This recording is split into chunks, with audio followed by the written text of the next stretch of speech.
Carlos, how much early this season are you seeing the same types of resilient characteristics that you saw in last year's group? Yeah, I think you could case right away. After this one, the last game in Miami, where at the beginning was kind of tough early in the game, not much going, and then late we get some life, we create some traffic, bullpen comes in and keep us in the game, and we finally come through and get the big one, and just to finish the job. Today again on a night where Bassett was really good and he had our numbers today. And we found a way.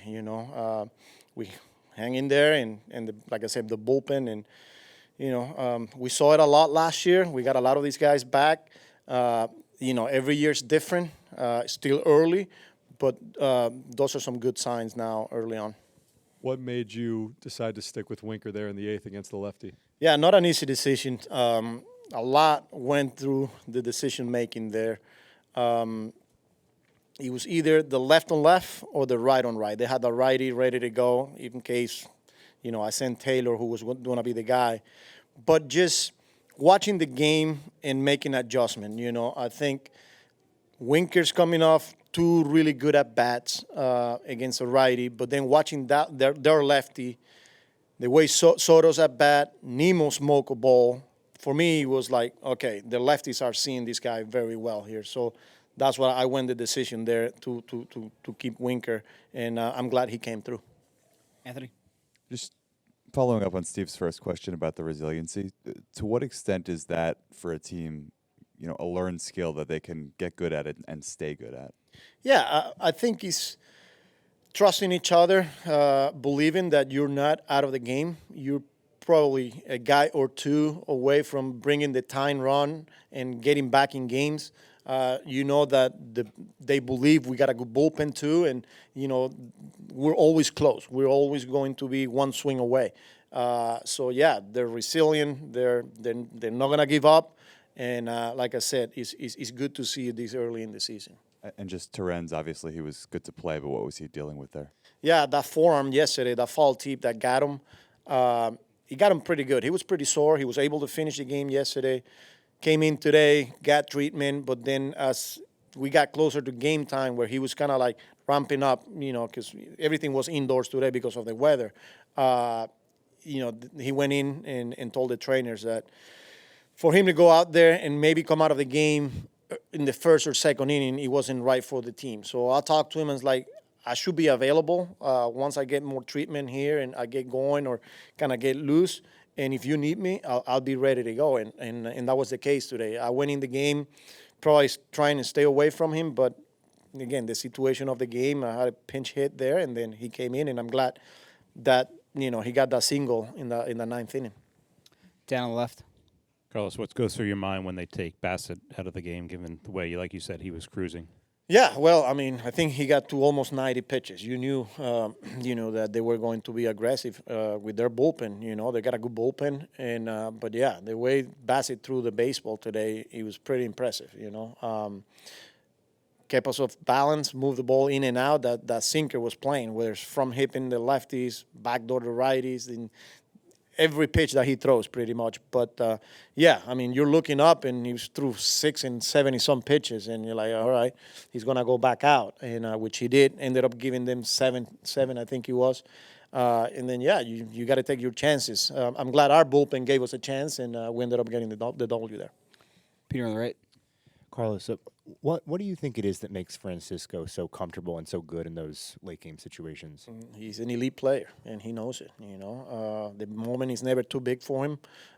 He's got the ability to slow the game down and not trying to do too much, but he's ready, for his pitches, and he got that one right there. Again, just thinking middle of the field, putting the ball in play, and that's what makes him an elite player. And you can make a case for a lot of those guys there in that clubhouse, and that's a good thing to have. Will on the left. Hey, Carlos, you mentioned the bullpen a few times already. Just how beneficial has it been to have guys who can go those multiple innings for these comeback wins like Brazoban, Budo? Yeah, especially this early in the season where starters, you're trying to keep them somewhere around 85, 90, some of them 75, 80.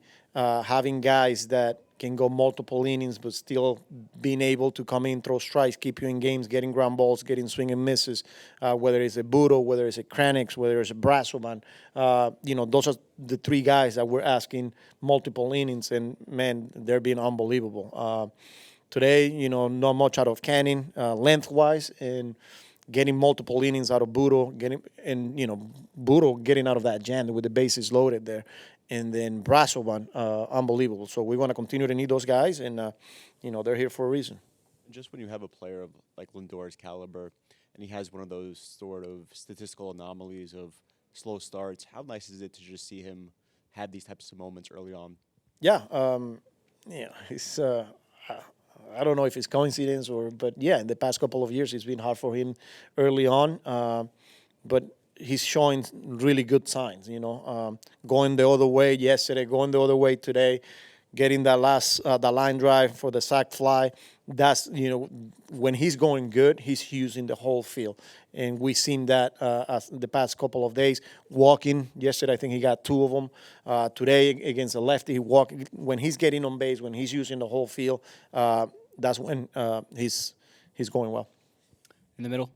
Carlos, in a night where obviously Lindor get the spotlight, I would like you to talk about the guys who made that scenario possible.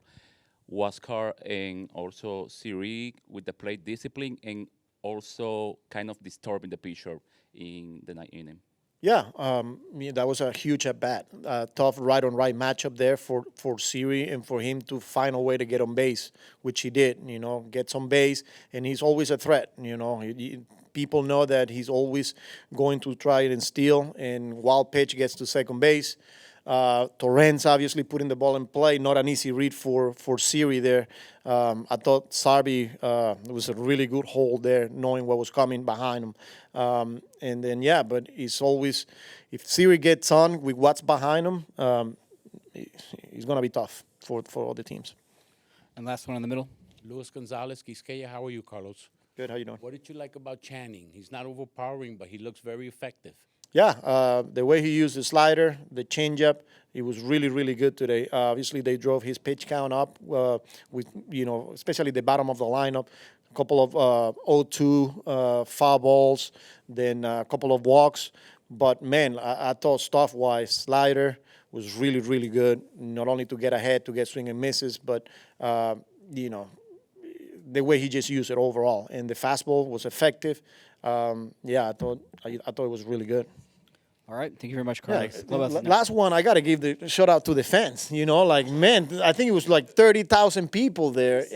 And on a game where the conditions are tough, nice going.